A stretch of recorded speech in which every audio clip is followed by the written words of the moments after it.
Hi, I'm an addict. My name's Bloom. It's a real honor for me tonight to be able to share this person with y'all because she's been a real important part of my recovery. She's good people. She'll give whatever she has. She's all about sharing and caring. She's taught me to be of service. She's taught me how to show my gratitude. She's taught me most of what I know about the program of Narcotics Anonymous, and that saved my life. Most of all, she's taught me that it's okay to be me, and wherever I'm at is where I'm supposed to be, and that's one of the hardest things for me to remember, and something that she has to share with me over and over and over again is you're right where you're supposed to be. And with that, I'll let her talk to you. I'd like to introduce Barb.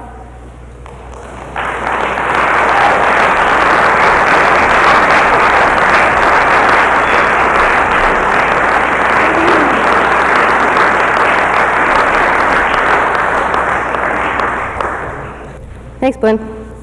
Now I know what they're going to say when I die. It's kind of echoes in here, so I'm going to try my best to talk slow and breathe. I don't know how long I'm supposed to talk for, and I've never really shared like this as like a main speaker, so I'm just going to kind of wander around, I guess. I don't know what I'm going to do. I'm an addict, and my name's Barb. Hi, everybody. I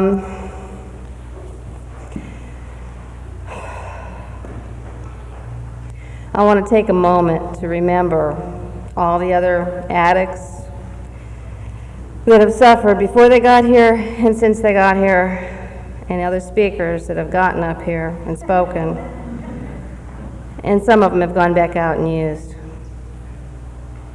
You know, they asked me to do this like last Thanksgiving, and I just said, oh shit, service.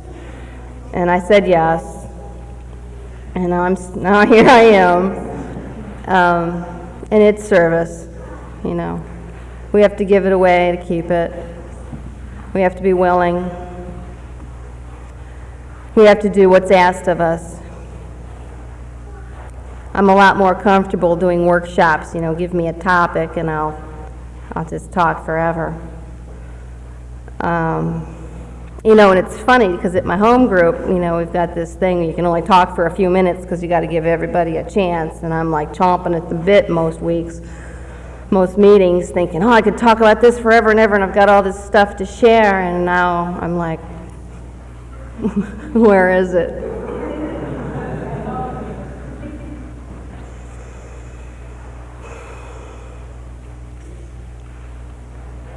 I got a friend down in Kentucky, and she talks about breathing in God and breathing out the bullshit. I'm going to try that for a minute.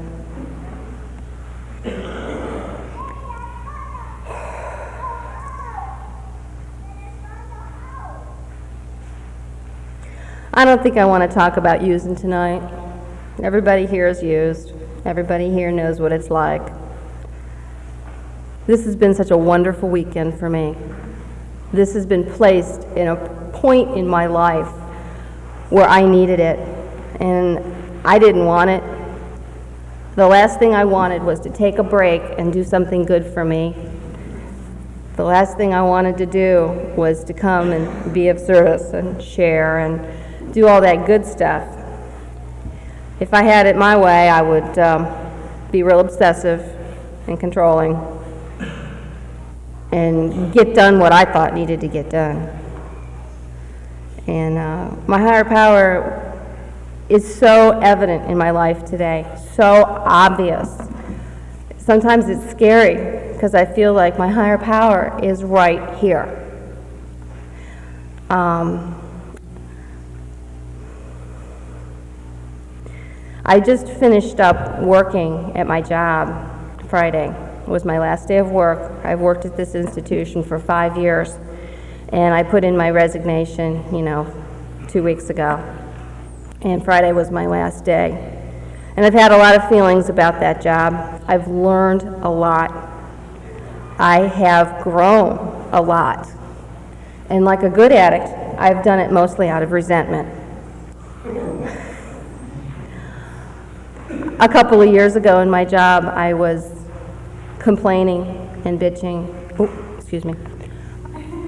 I was making it known that I really felt that my superiors were failing some of us on staff because there was no leadership happening. And I particularly got down on them about their education, their educational program specific to the job that I do. And they said, fine, you want to, get educated? Go ahead. And they paid for some resources, and they paid for some other stuff, and it was up to me. And so I took them up on it because, like a good addict, I got a lot of ego. I can't just blow a lot of wind and not, live up to it. And I had a lot of pride there. After talking like that, I had to show them what I was made of.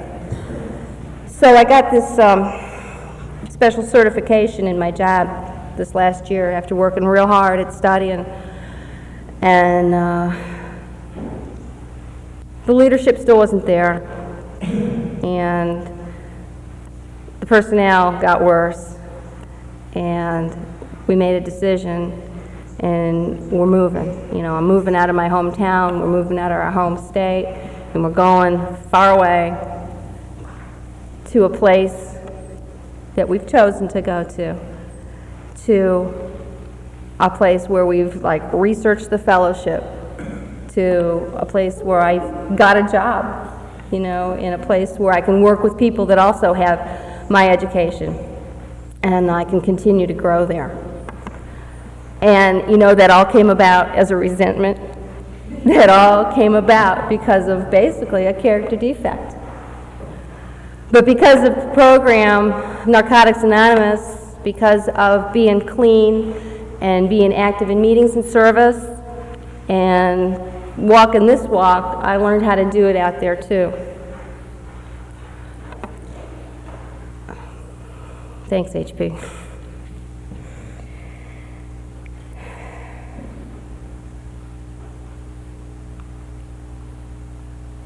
Everything I have today is because of Narcotics Anonymous. I was unemployable. I couldn't get off the couch. I had people bringing stuff to use into me before I got clean. And I had what a lot of people have back in those days, the end of our using time. I had an awareness. I had a spiritual awakening. I had a fear. Whatever it was that took hold of my mind and my heart, I realized that if I didn't get clean or do something about my problem, I was going to die. And I made a decision one day about a little over 8 years ago to leave where I was living and move. This is another move in my life. And that day I decided to move. And about a week later, I walked into a Narcotics Anonymous meeting. And I haven't had to use a drug since. And it was real strange because 6 days after I arrived in the town that I got clean in, I met my husband. 5 months, was it 5 months after that, I married him? I've got so many things I want to talk about tonight. Moving, HP, relationships. I know a lot of people say, you shouldn't have a relationship in the first year. I don't know, kept me clean. And I've only told one sponsee ever, don't go into that relationship. And of course she ignored me. So I'm never going to say that again. I believe that when we learn about staying clean, when we learn about the principles in the program, We're learning about life, we're learning about living, and we're making an agreement that we're going to give up dying and that we're going to start learning about living. That it's our responsibility to be there and to do what's asked of us. And if we don't, we're the ones that are suffering. We're the ones that are hurting. And there's nobody else I can blame for that. I can't blame my sponsor. I can't blame my husband. I can't blame the people that I sponsor. You know, it's my responsibility to look at the steps, to go to meetings, to read the text, to call addicts, and to do the things that it takes to be a productive member of society, to be a happy person, to be a growing person, to be somebody that, even though I have these character defects, I can learn about myself and I can learn to live in this world. I started out talking about how I got this education in this last year out of a resentment and a character defect. I think the one thing that has summarized my recovery is self-awareness, self-acceptance. To begin with, those two things. You know, I just told you about an awareness. I became aware when I was still using that I needed to stop. I became aware that I had to do some things in order to stop. That happened as a result of some people that were trying to 12-step me in their own way. I won't get into that. It happened because other people were concerned about me, and they said, look, you look terrible. You need to get clean, you know. And enough people said that to me for a long enough amount of time that I started to look at myself, and I realized that I was in a pretty bad shape. And I started to get honest and get with that. That was an awareness, and someone helped me with that. I also had the internal awareness that in my heart I knew that I was completely isolated. All through recovery, we work on admission and awareness. The first step, we admitted we were powerless over our addiction. You know, our first course, like everybody else, I thought it was drugs. I get here and they say, it ain't drugs. It's addiction. It's a disease. Drugs are a symptom of your disease. You got to deal with your disease. And I'm like, a disease? You're telling me I got a disease? You know, it was hard. I tried to qualify it. I tried to say things like, well, I can use this and this and this, you know. We all do that. That's okay. That's what newcomers do. Well, getting honest again. Got to get honest. Because I wanted to live. I really didn't want to die. Too afraid to die. I gave it up. I started to look outside of myself. I came all that way. I made a geographical cure, found NA, and I decided if I'd put that much energy into it, I better start listening. You know, I really couldn't go back to where I came from.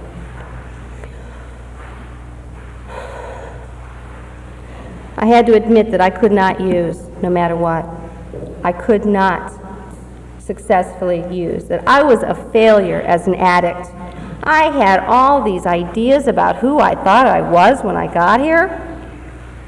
You said it doesn't matter what or how much you used or who you used or we don't care. I was insulted. I was like, well, don't you know who I know? They didn't care.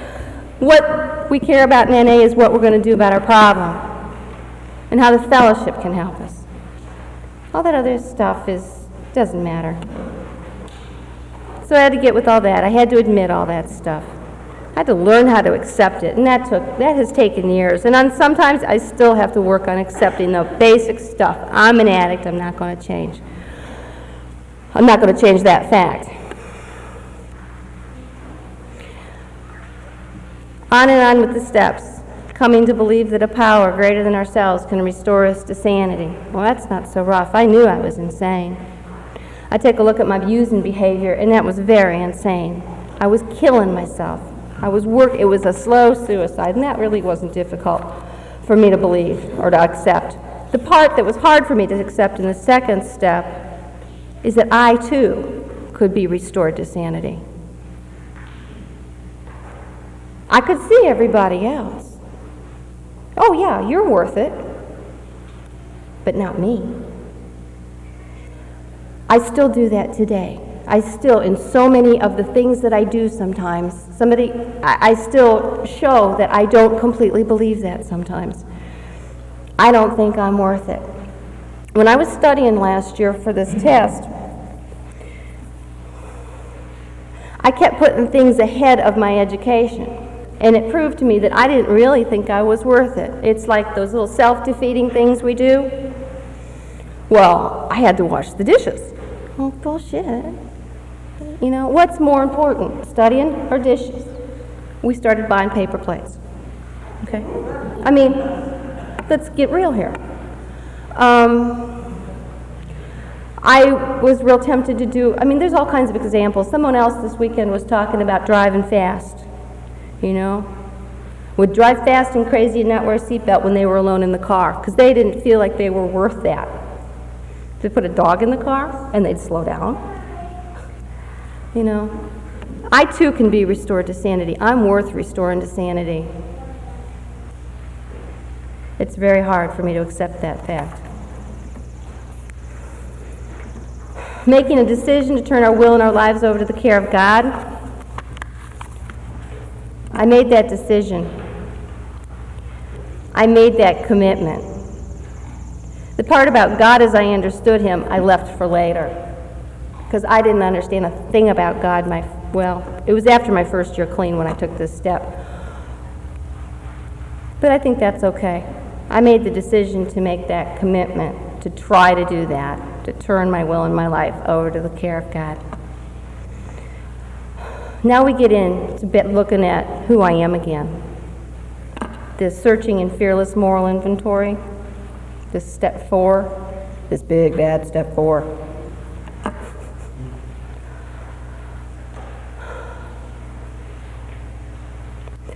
When I sit down and write about myself, it's very difficult because of all the stuff I just told you. I don't think I'm worth it.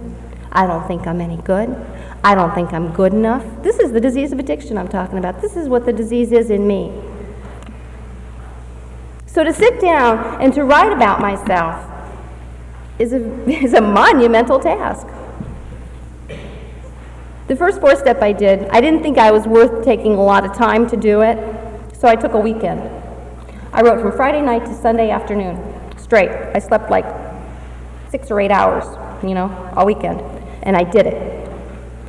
And that was probably the best thing I could have done, because I did it, and I got it done, and I got it out of the way, and I went on with the rest of the steps. I have seen addicts not do a 4-step, and maybe it's because they don't feel they're worth it. I have seen them not do it, and I have seen them go out, and I have seen them use. I have seen them go out and just get lost again. I have seen addicts die. I don't want to die. I don't want to die. And so much of my recovery is motivated by the fear of dying, or worse, using and not dying. And that's okay, because that's what's motivating me today. That's what's motivated a lot of my recovery, and that's okay, because it's kept me going, it's kept me growing, if that's what it takes. When I inventory myself, and I look at all the stuff I've done wrong, and I look at why I did it, how much of it's out of fear? How much of the character defects just come right smack out of fear? The self-centeredness. I'm not going to be good enough, so I'm going to only look at myself and try real hard to be super perfect,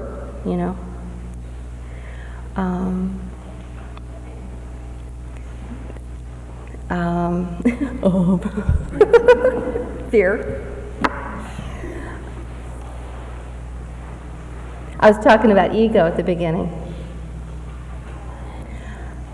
I guess by inventorying my defects, knowing what I am, please. Let's not do that. Knowing what I am, knowing that I'm Barb, I'm an addict, and I have a tendency to have a big ego. I have a tendency to be self-centered. I have a real big tendency to have, a lot of these character defects you may be familiar with. I can learn to use them. I can learn to accept them in myself, admit that I have them, accept that I have them. When I see myself using them, make sure that I'm using them maybe for a good way. Okay, so I was bitching to my bosses about their educational programs at work were no good.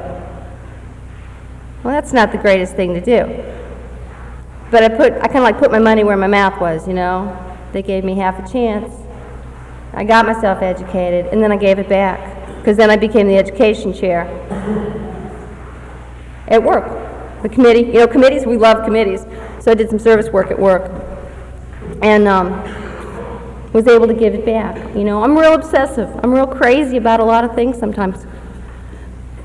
But I can be productive and useful member of society today, using those character defects in a way. Kind of turning them around into character assets, Did some education of newer members of our staff and worked with the people that we work with. And I'm real proud of that. And it's kept me clean, it's kept me motivated, and it's got me being able to be of service in other areas of my life other than just Narcotics Anonymous, NA service is real important. I still make 2 meetings a week. I sponsor people. I'm active in H&I and go in and do the H&I meetings in this jail and this treatment facility. And I can't tell you what I get back from it. It's just great.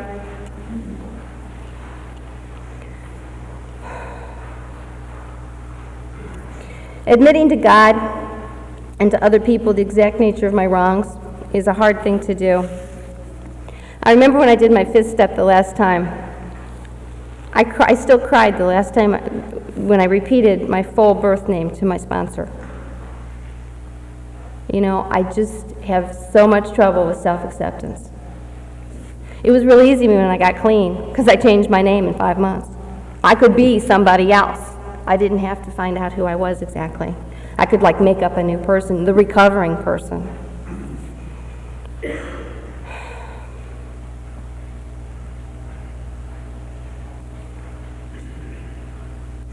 Having God remove our defects of character is real difficult for me, and it's just something that I practice.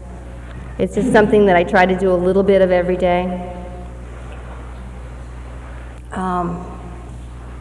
That awareness of what we're doing and surrendering it every day and accepting it when we're not doing it and doing it again the next day and doing it again the next day. And pretty soon, I guess some of those defects start to go. I remember for the longest time working on step 6 and repeating the same mistakes. Repeating. And I knew what was going on. It's like you got this character defect, or you get into a fight with some person, right? And you just can't help it. You just keep bug tussling with this person, and you see him coming down the road, and you don't get out of the way, and you just get in there and you fight with them, and it just took me so long. And there's so many issues that I still can't do it in, where I still get right in there and want to fight things, and I just don't step aside and surrender. I just don't allow my character defect to get out of the way.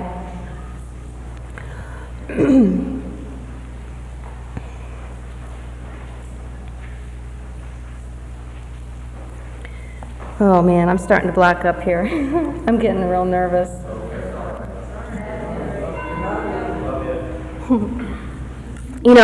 I was talking before I came in here because the one thing that's so scary about doing this is my expectations on myself. And then all the other times I've sat and watched speakers and I had expectations on them, and it was like, you're checking them off, you're judging them. It's like, great tune, but you can't dance to it, you know? So I got all these expectations and all this stuff going on. I'm not a funny speaker. Sometimes I hear these speakers and I want to be funny, you know, but I'm just not a funny person. I'm sorry. Funny's not my bag. I'm up here sweating. I'm dying. Okay. I'm going to stop in the steps. I'm just starting to jam up on those steps. So I'm going to quit looking at them. I'm going to talk about my home group, because I got a really good home group. My home group's a literature meeting. We do read from the current 5th edition of the basic text. Our home group is the best home group. I'm going to brag on my home group. We're so good, we got to meet twice a week. You got to be there Monday and Wednesday night. And if you're not there, we got to ask you why. Not to mention,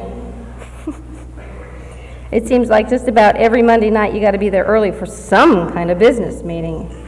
Something's going on. We got the car. We've got this inventory thing we got to look at.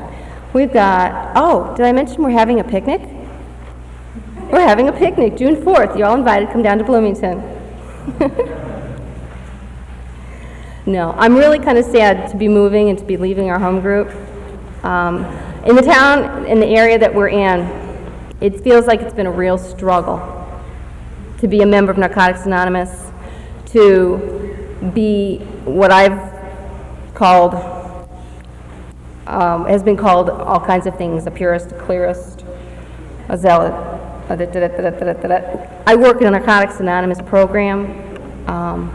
I don't go to any other fellowships. I request that the people that I sponsor work in Narcotics Anonymous program, and they don't go to other fellowships. And the only reason is because that's what works for me. If it works differently for other people, you know, I don't have an opinion on that. But for me, this is what's worked.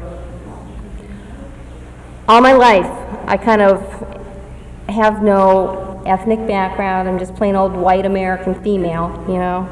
I come from this kind of blank Midwestern city. I just never had any place to really belong. And I always felt like I sort of, you know how addicts are, we drift around from group to group and we kind of just try to find where we can fit in or whoever will let us hang around. I never had anything that I really felt like was home. And when I got into NA and got solid into NA, I felt like I found a home. I saw the steps, and more than that, I saw the traditions and realized that they could be mine, that I could be a part of this huge fellowship of human beings that are all here together for one purpose. And it just blew my mind.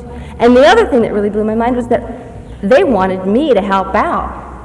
They wanted me to. And that was such an opportunity. I mean, it was a real boost to my self-esteem, you know, because here's this person that's broken, that can't get a job, that can't do anything, but she can make coffee, she can set up chairs, she can open meetings. They even let me chair a meeting with 4 months clean. I was so scared I did it, and then I didn't do it again until after I had a year clean. I was so touched by the fact that I was wanted as a member. And I think that every newcomer that walks in the door, we need to help them to have that same feeling, that we need them there.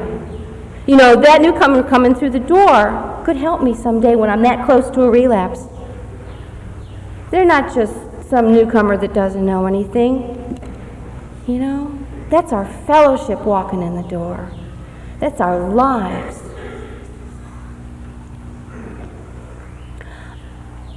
You know, I'm 100% dyed-in-the-wool Narcotics Anonymous.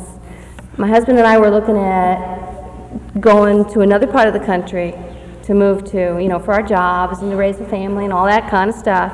And we checked it out. We checked out that part of the country. We went out there and we took a little vacation and we did meetings. We traveled all around, did meetings. Checked out the scenery, you know, looked at the town, suburbs. But you know, the fellowship didn't feel right in that part of the country to us. And it finally came down to the fact that, you know, and we had planned. We had met people and tried to get connections going, looked at schools and stuff like that, and we had planned to go there. And finally, when it came down to making a decision about it, the decision rested on what's going to keep us clean. You know? I believe I have to put my recovery first. My involvement with the fellowship has to come first, because without that, I have nothing. So we gave up that dream, and we started looking elsewhere. And we found an area, a region, an area of members of this fellowship that felt like home. And they were like, come on down, you know? And in open arms. Service? Well, we do need this and this and this. I couldn't make a decision to go anywhere except for where I'm going to be loved and supported and cared for, because this is my life. Addicts live such isolated, lonely, dying lives. And to recover, we have to be with other addicts. We have to learn how to be social creatures. What do addicts do? We like to stay up all night in the darkness and party alone, do things that isolates our minds and our spirits. We have to relearn how to connect with other people. We don't have to relearn it, we got to learn it for the first time, for me. I never had that connection. My daughter asked me one day, she's 5, she said, Mommy, what culture are we? She goes to this multicultural preschool where there's kids with all these costumes and traditions and special foods and holidays, and they study this stuff. I said, well, we're white Americans. Yeah. Finally, it came down to, well, I guess you could say we practice NA steps and traditions, so we're NA culture. And she said, okay, that's fine, because she knows she's an NA kid. She's born clean. She's the biggest miracle in my life. My second daughter is also another miracle in my life. I don't want to exclude anybody.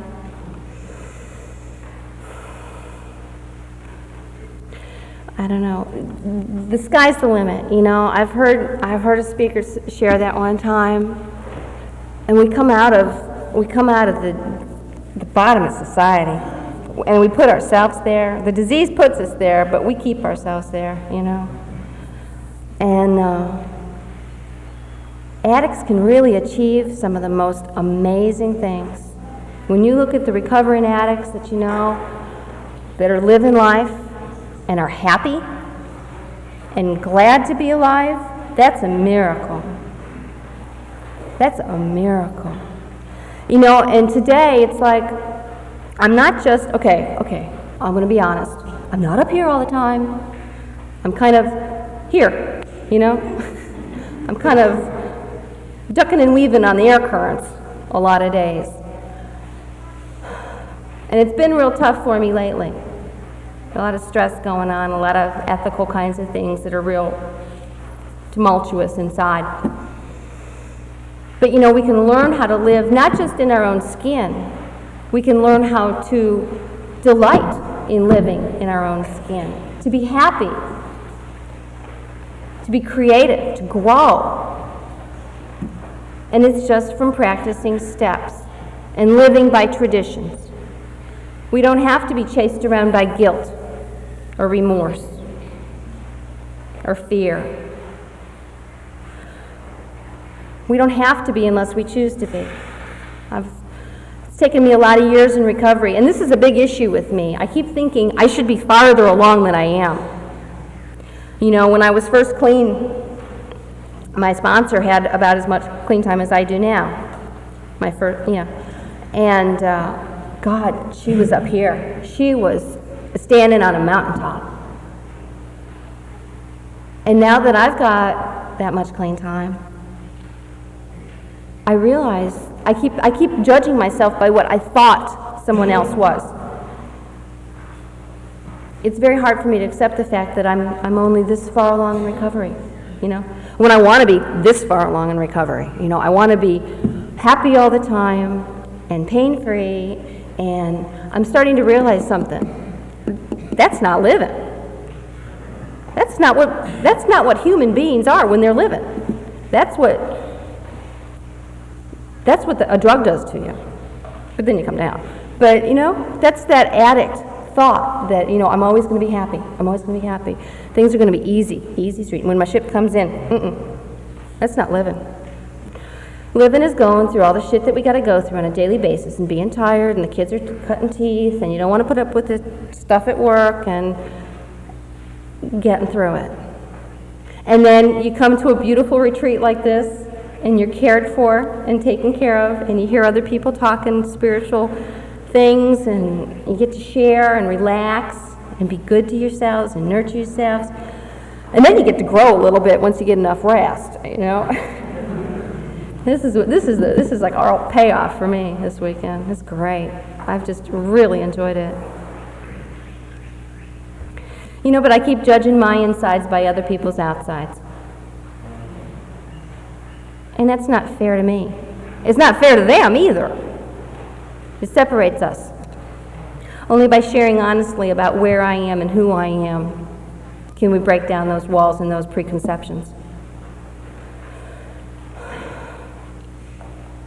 I asked my sponsor before we came up here, I said, have you ever known of anybody that's had to go speak at a convention that didn't want to do it?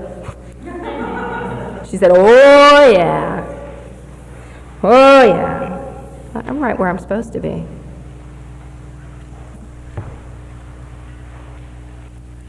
My sponsor gives me a lot of hope today, not because she knows all these wise and wonderful things to say, but because she's real. And some days, last time she lives a few hours away from me. I find it difficult to make enough time for me, second step material, I know, to go and visit with her, so we spend a lot of time on the phone. And we did a step on the phone recently. And I was a little confused about who was really doing the step that night. You know? It's like, basically what we were talking about is, I know right where you're at, Barb. I know how you're feeling. Oh my God, let me tell you about this. Oh yeah. You know, and it's like, you know, the step was done in my heart. It wasn't my first time through it. I was kind of writing some more. But hearing her and getting that validation and understanding that this is what being a recovering addict in the Fellowship of Narcotics Anonymous and a working mother and a blah, blah, blah, blah, blah, and all the other things that we do, and still managing to the best of my ability, that validation meant so much to me. It said, you're allowed to be there. You're grown this much, and that's where you're at, and that is good, you know? I've been struggling with some things lately. You all know what it's like to beat yourself up over things, beat yourself down. I'm no good. I did this. Oh God, you don't want to talk to me. I'm no good. I've been trying to surrender that. It's a character defect. I'm trying to put it down, like you put down a drug. So I've been calling her. You know how you're supposed to call someone in the fellowship when you feel like using? Well, every time I felt like picking up that 2x4, I called her, or I talked to somebody, or I made sure I didn't pick up that 2x4 and start beating myself up. It's hard to do. That's a very difficult thing to do, because I'm good at it. I'm good at self-defeating stuff. I called her a lot of nights. And it made me very aware of how much I do it and how devastating it is, not just to me, but the people around me that depend on me, you know? Spend a lot of energy. When I quit putting my energy into picking up 2x4s and beating myself up over the head with them, I can put that energy into something a lot more creative. Why should I go walking around with a headache? Why should I go walking around feeling lousy when I don't have to? I am the one person in my life that stops my recovery. I am the one person in my own way. You know? There's nobody else out there saying you can't recover. There's nobody else doing that to me but me. I don't know. It's just the disease of addiction. And I have to look at that and be honest about it and say, that's what I'm doing. It's okay, but I just can't keep doing it. You know? Because come back clean. You can come into our meetings using. Try to come back clean.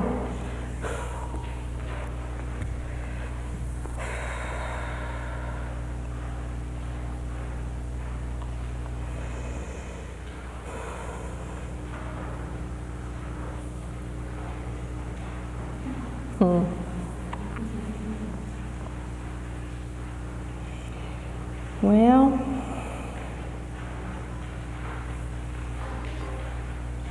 let's talk about a conscious contact for a minute. I told you I was better at workshops. Give me a topic. My higher power. My higher power is, I told you I was like in a culture. I didn't try psychiatry, but I tried all the other things that it talks about in our literature, religion and medicine and all that stuff. And it didn't work for my disease. So I had some real disappointments with religion. I realized this weekend that I've spent a lot of time doing spiritual retreats. But I finally found the fellowship and the path in Narcotics Anonymous that is the answer for me. You know? My higher power doesn't have a name. My higher power is anonymous. I was starting to talk about in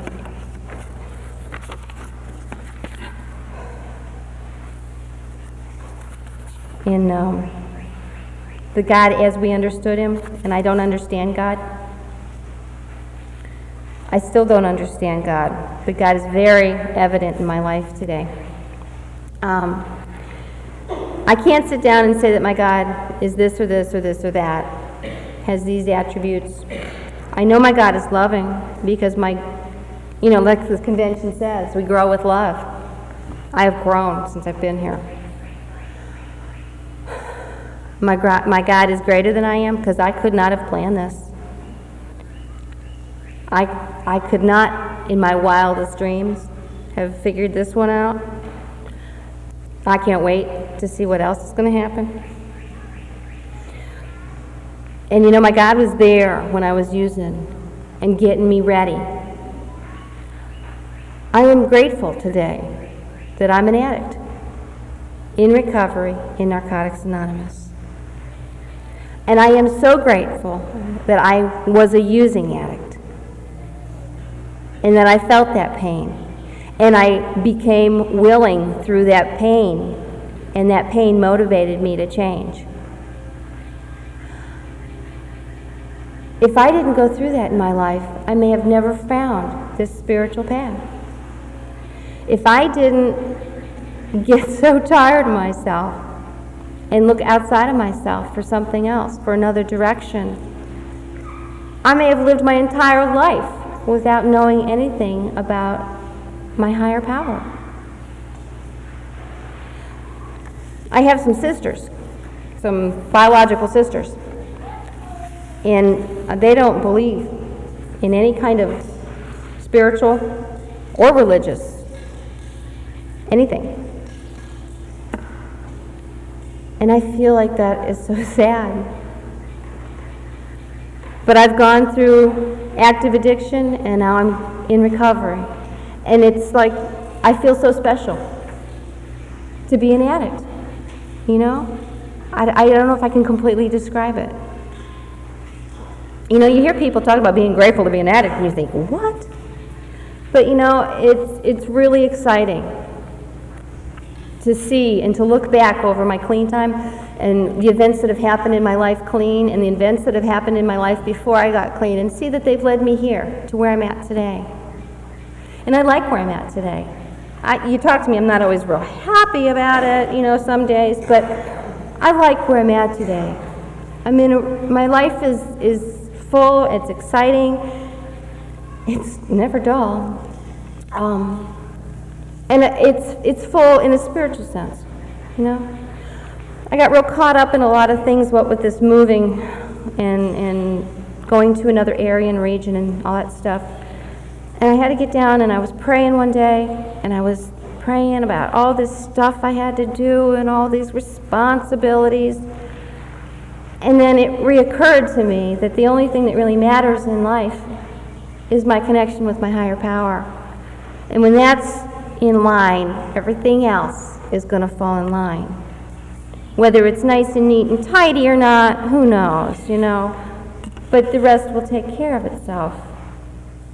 You know, if I'm living the program and working steps, you know, I don't have to worry about those relationships with the people in my life, because hopefully I'm living spiritual principles and I'm treating other addicts with love and dignity.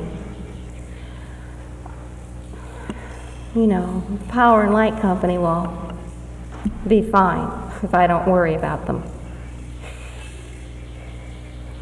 But I'm very excited about that connection with a higher power, about that opportunity for growth.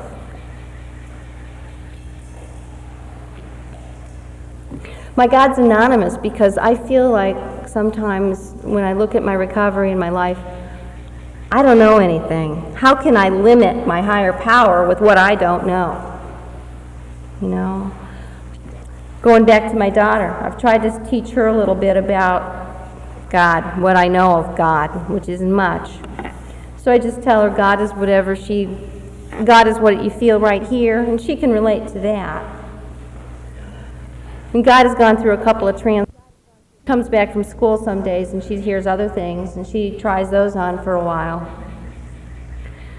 And her God is changing and moving and dynamic, and it's what she needs it to be.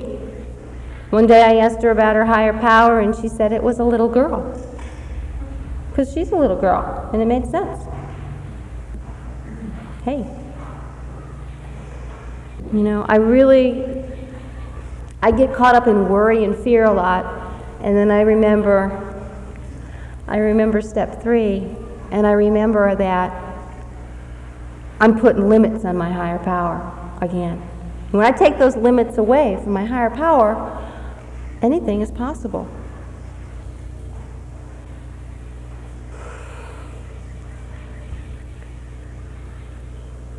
You know, when I pray, I've learned not to pray about specific stuff, but I've got a couple of prayers that have worked well, especially the ones that you use when you're driving to work in the morning. So often I just pray to get out of the way. And that worked a lot for a long time, because I had such a low self-esteem that I felt like, well, if I was out of the way, everything else would work just great without me, you know. That getting out of the way thing has changed a little bit for me, because I know that I have the capability of taking back things and managing them anytime. And getting out of the way is more of a step towards humility instead of humiliation. It's allowing God to work in this life, in this world.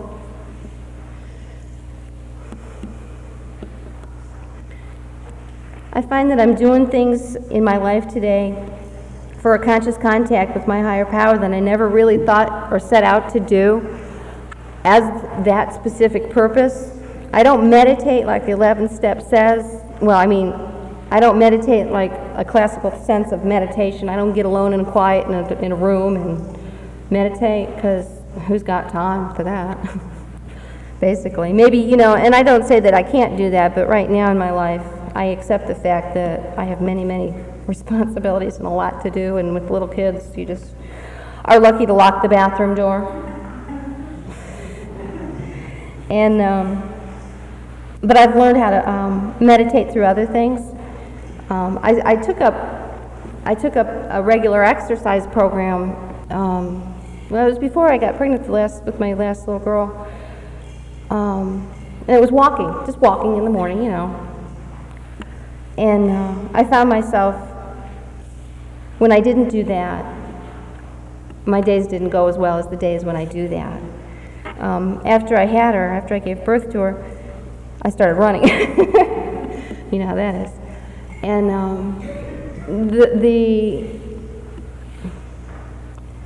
and I'm not going to say it's not just it's like an exercise thing, but it's a personal thing too, of getting to know my higher power and what I'm capable of doing, like just by using my body. I work with people that are disabled, and sometimes when I'm out running in the morning before I go to work, I think to myself, why am I doing this? Why am I up at 5 in the morning running around this stupid park? And I realize, the only answer that I can come to is when I'm thinking about people in wheelchairs and all the stuff that they do and don't do. All I can think is I'm running because I can. Today, this is something I can do. And it just makes me feel like I'm being grateful. You know, it's just like an expression of gratitude for what I've got. You know, I know a lot of addicts have not made it through active addiction as healthy as I did. And I'm very grateful for the gifts that I have today. You know, there were consequences that maybe I didn't suffer. And, you know, I hear addicts coming back into rooms after relapses, and they tell us how bad it is out there. I sit up and listen. And I have to have a lot of respect for those people, for coming back. But more than that, I sit and I listen to them, because when an addict comes back in and talks about what it's like, I have to remember that I'm that much closer to going back out and using. You know, I've been clean here this long and I'm immune. Bullshit. I can lose it just like that. And I hear stories every week. I hear more stories about people that have lost everything they've gained. Just because I'm standing up here talking doesn't mean I'm going to be clean for the rest of my life until I die. It means just for today, I've got a program. I've got a fellowship. You know, living just for today. I got to do everything I can do. And sometimes I get real crazy with that. I take that to an extreme, like I take everything else to an extreme. And sometimes I want to get up and run when I really should take a day off and rest. Sometimes I feel like I've got to get everything done that day, you know, and then I just exhaust myself in the process.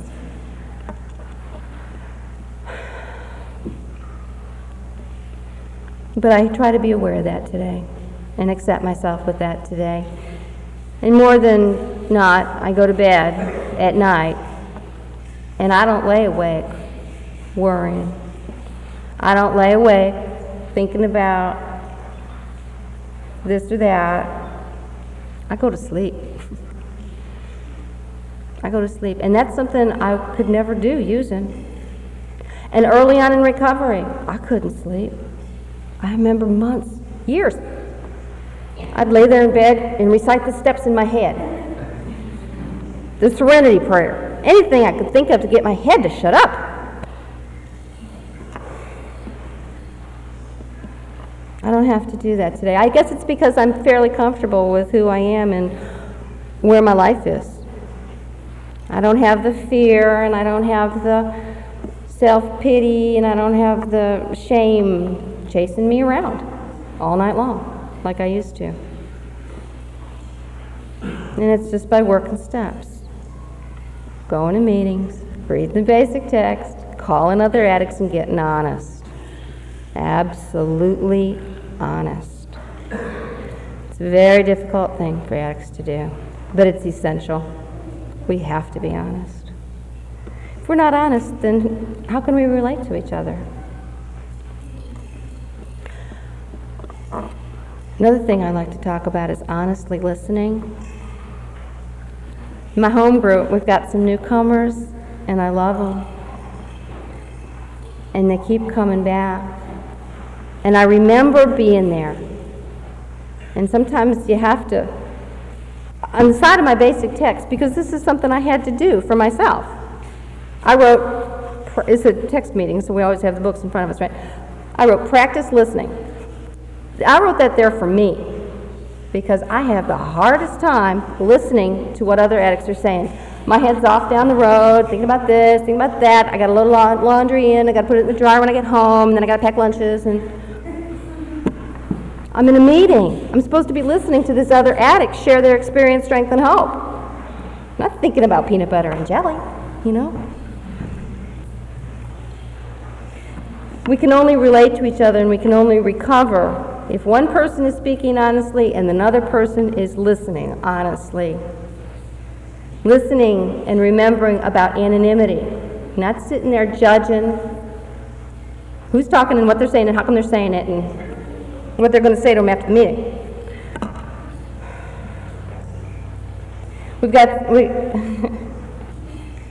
I shouldn't say. Oh man. It's a very difficult thing to practice listening, and it's essential. We got to do it. And it's for respect out of each other, because if you're keeping me clean, I better listen. I used to take notes over the phone, because I've always had a long-distance sponsor. I've never had a sponsor that lived in my town. So whenever I talk to my sponsor, I take notes. I take notes, because I can't remember anything, so I have to write it down. What's she saying to me? What do I have to do here? And when I get done with the phone conversation, I can go back over there and say, oh yeah, okay. And sometimes I'll go back at the next time I talk to her and say, well, you told me to do this and that, and she's like, oh, I know she doesn't remember. But that's okay, you know, she was just there, listening to me on the phone, just being open and speaking, you know, getting out of the way maybe. I heard what I needed to hear and I took the action I needed to hear. And whether she knows it or not, you know, don't matter. She doesn't remember my fifth step, thank God. I don't remember the fifth steps I've heard. They all sound the same anyway.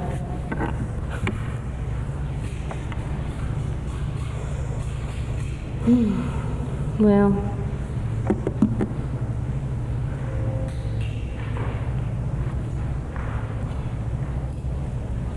I'm stalled again.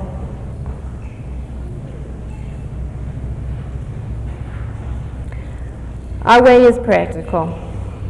You know, one addict can best understand another addict. For treating the disease of addiction, we don't have to go anywhere else. We don't have to pay anyone else. We don't have to ask experts, because we are experts, every single one of us. You know, when I first came into recovery, when I first got clean, I didn't have health insurance, and I heard other addicts talking about treatment. And I thought, ooh, wish I could go to treatment and have the privilege of paying for something I can get right here for free from people that care about me, from people that are here for me and will answer the phone at 3 in the morning. You can't pay somebody to do that. And I'm not putting down anything I've not experienced, but I know what I've got here. And I've got a lifeline. I've got a life. Everybody at work knows that I'm a recovering addict. And they wanted to know why we were going to Louisiana. Oh, blew the anonymity of the state. And I said, well, fellowship. And they're like, you know, they couldn't believe I was saying that. But I got to go where I'm going to find life. I got to go where I can grow. I want this way of life. I want to continue in this way of life. You know? I can't wait to see what else is going to happen. I'm real sad about moving on in a lot of ways, and I'm real excited about moving on in a lot of other ways. Because I know that my fellowship has grown that much more, you know? I know that I can go anywhere and find a meeting. I can do like I tell people in H&I meetings, you can look it up in the phone book and find Narcotics Anonymous and call a little number and find out where a meeting is that night or the next night. It just takes doing it, and it's so exciting because you get hugs and you get people saying, oh yeah, hi, welcome, let's go for coffee. I don't know any other fellowships that'll do that, you know? Yeah, you want to stay at my house? You don't know me. Can I bring my 2 kids? Can I eat your peanut butter? You know? But that's what this fellowship's about. My dream is to have a house big enough someday I have a guest room. And y'all are invited. And I mean it. And you can eat my peanut butter. That's all I got.